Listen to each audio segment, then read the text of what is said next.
आज के इस विश्लेषण में हम उस रहस्य की गहराई में जाएंगे जिसने सदियों से मनुष्य को हैरान किया है।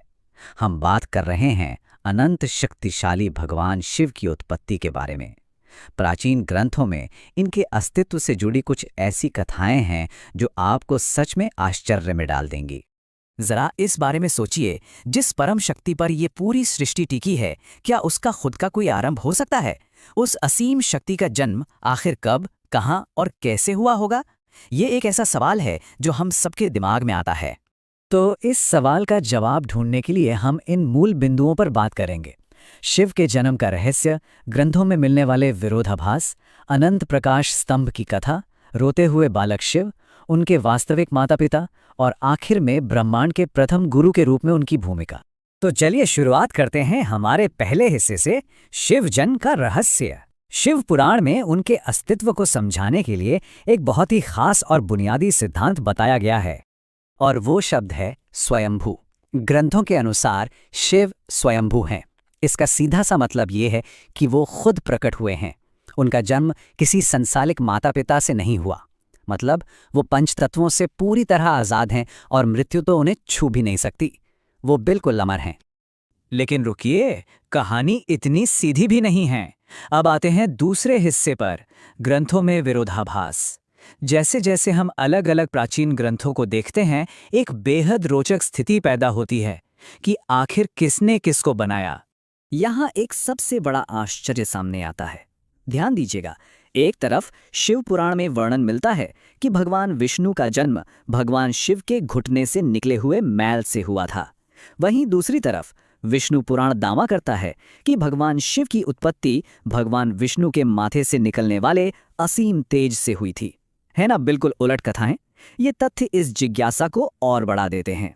इन्हीं विरोधाभासों के बीच हमारे तीसरे हिस्से का रास्ता खुलता है, अनंत प्रकाश स्तंभ।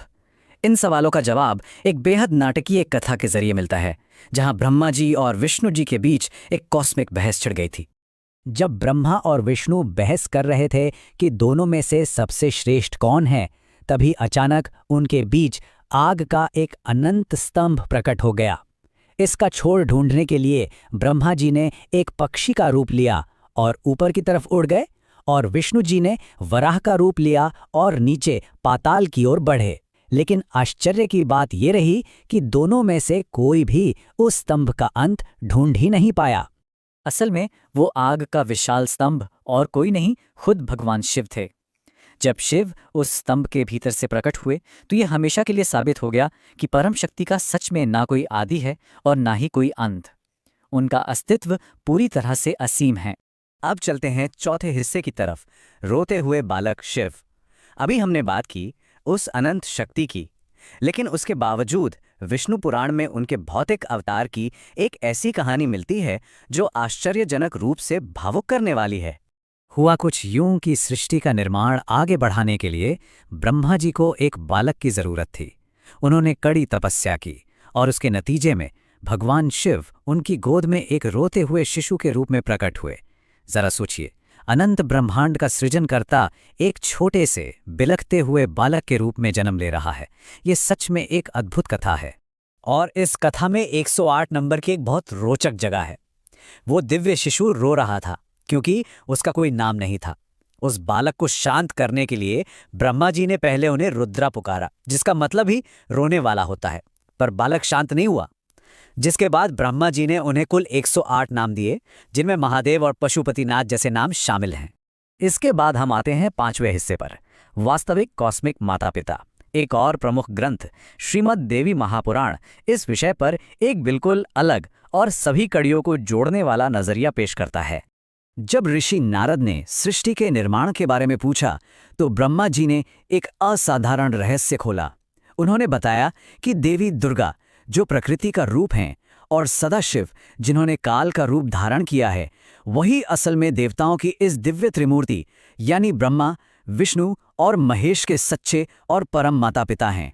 और ये कथा बहुत ही शानदार तरीके से समझाती है कि कैसे सदाशिव के पांचों मुखों से निकली हुई अलग अलग ध्वनियों यानी आकार, पुकार, मुकार, बिंदु और नाद ने मिलकर सृष्टि के सबसे मूल और शक्तिशाली मंत्र ओम का निर्माण किया।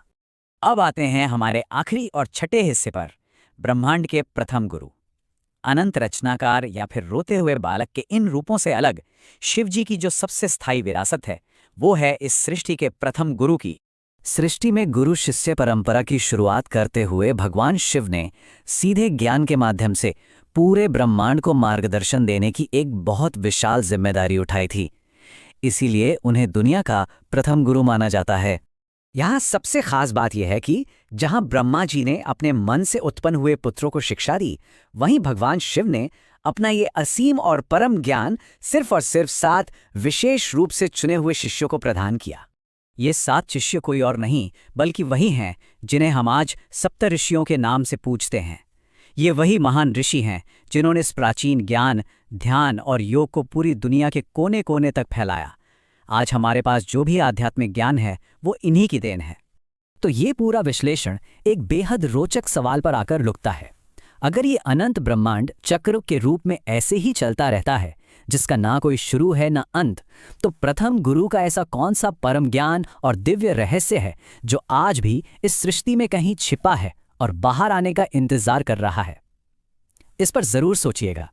और इसी आखिरी विचार के साथ आज की इस चर्चा को हम यहीं विराम देते हैं।